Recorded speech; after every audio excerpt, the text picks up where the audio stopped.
ကျွန်တော်ဒီလုံးလေးကကြတော့ရေဝင်ပြီးတော့အန်လီဒီလမ်းကြောင်းမှာဒီကျိုးစားပါဘူးနော်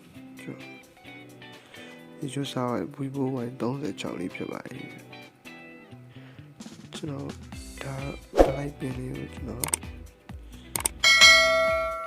ကြော်ထားဖြစ်ပါတယ်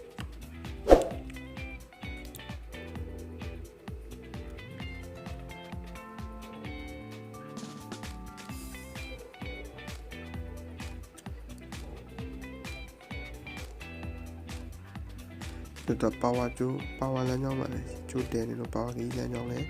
ချော်ထားပါတယ်တစ်ချက်ဆန့်ကြည့်ပါဦးနော်